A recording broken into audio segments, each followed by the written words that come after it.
Bekerja keraslah, bersenang-senanglah, buatlah sejarah. Satu-satunya cara untuk keluar dari kotak yang sempit adalah menciptakan jalan keluar sendiri. Jika Anda ingin menjadi inventif, maka Anda harus bersedia untuk gagal.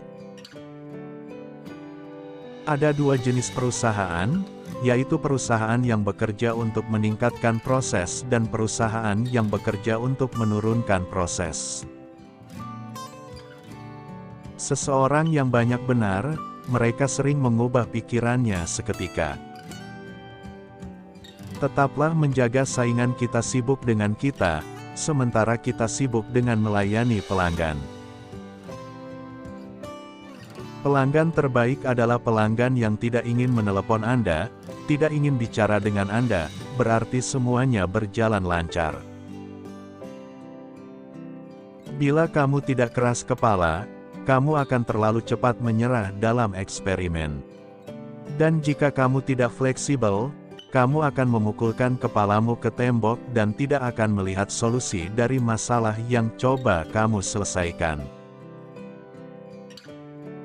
Jika kamu tidak bisa menoleransi kritikan, maka jangan lakukan sesuatu yang baru atau menarik. Jangan pernah berhenti bereksperimen. Ambil keputusan bisnis berdasarkan data yang ada. Nama perusahaan Anda adalah apa yang orang pikirkan ketika Anda sedang tidak hadir. Saya tahu jika saya gagal, saya tidak akan menyesalinya.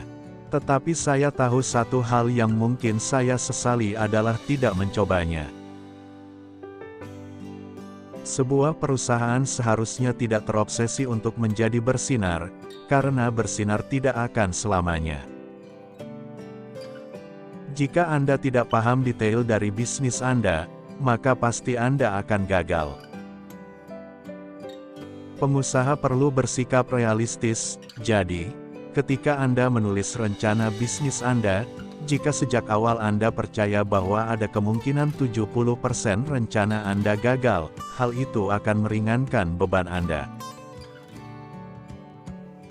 Saya lebih senang mewawancarai 50 orang dan tidak mempekerjakan siapapun daripada mempekerjakan orang yang salah. Pandanglah pelanggan kita sebagai tamu yang diundang ke sebuah pesta, dengan kita menjadi tuan rumah. Sudah menjadi tugas kita untuk memberikan pengalaman yang sedikit lebih baik kepada pelanggan. Pelayanan konsumen terbaik adalah jika mereka tidak perlu menghubungi kamu, tidak perlu berbicara denganmu. Karena semuanya sudah bekerja dengan baik. Kamu harus mau disalahpahami jika ingin inovatif. Jika kamu tidak memahami detail bisnismu, kamu bakalan gagal. Jika kamu memutuskan bahwa kamu hanya mau mengerjakan sesuatu yang sudah pasti berhasil, kamu akan meninggalkan banyak kesempatan. Pertanyaan umum yang kerap ditanyakan dalam bisnis adalah mengapa. Itu merupakan pertanyaan bagus, namun pertanyaan valid yang sama adalah, mengapa tidak? Jika kamu fokus pada kompetitor, kamu harus menunggu sampai kompetitor melakukan sesuatu. Sedangkan fokus kepada konsumen memungkinkan kamu lebih bisa menjadi pelopor. Jika kamu membangun pengalaman yang bagus, konsumen akan berkata satu sama lain tentang itu. Pembicaraan dari mulut ke mulut sangatlah powerful. Merek bagi sebuah perusahaan adalah seperti reputasi bagi orang. Kamu meraih reputasi dengan mencoba melakukan hal-hal yang berat dengan baik. Jika kamu membuat konsumen tidak senang di dunia fisik, mereka mungkin bakal mengatakannya pada 6 teman. Tapi jika kamu membuat mereka tidak senang di internet, masing-masing dari mereka bisa memberitahu 6.000 teman. Banyak orang, tidak termasuk saya, mengira bahwa kehidupan berjalan hanya untuk saat ini, Saya kira Anda mestinya berpikir mengenai waktu yang membentang di hadapan Anda dan berusaha memastikan bahwa Anda merencanakannya dengan cara yang akan membuat Anda sangat puas. Cara ini berhasil pada saya. Untuk setiap pemimpin dalam perusahaan, bukan hanya saya, ada sejumlah keputusan yang dapat dicapai melalui analisis. Keputusan macam itulah yang terbaik. Jika Anda memberitahu dunia luar bahwa Anda sedang melakukan pendekatan jangka panjang, maka orang-orang dapat memilih untuk ikut bergabung. Jika Anda memikirkan jangka panjang, Anda dapat menghasilkan keputusan yang sangat baik yang tidak akan Anda sesali. Sebuah merek untuk sebuah perusahaan seperti sebuah reputasi untuk seseorang. Anda mendapatkan reputasi dengan mencoba melakukan hal-hal yang sulit dengan baik. Bukan sebuah eksperimen namanya jika Anda tahu itu akan bekerja.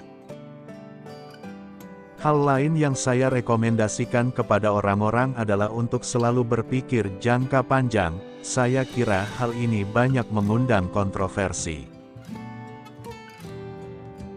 Jika Anda ingin dimengerti setiap saat, maka jangan lakukan sesuatu yang baru. Jika Anda menciptakan pengalaman yang luar biasa, para pelanggan akan saling menceritakannya. Kata-kata yang keluar dari mulut sangat berkuasa. Kegagalan yang datang merupakan bagian tak terpisahkan dengan penemuan, ini tidak opsional. Kita keras kepala pada visi, kita fleksibel pada rincian. Jika Anda memutuskan bahwa Anda hanya akan melakukan sesuatu yang Anda tahu akan berfungsi, maka Anda akan meninggalkan banyak peluang di atas meja. Kadang-kadang, kita mengukur keadaan dan melihat bahwa dalam jangka pendek penjualan kita akan terpukul, toh kita tetap melakukannya. Lonceng kematian bagi perusahaan adalah untuk memuliakan masa lalu, tidak peduli seberapa bagus itu.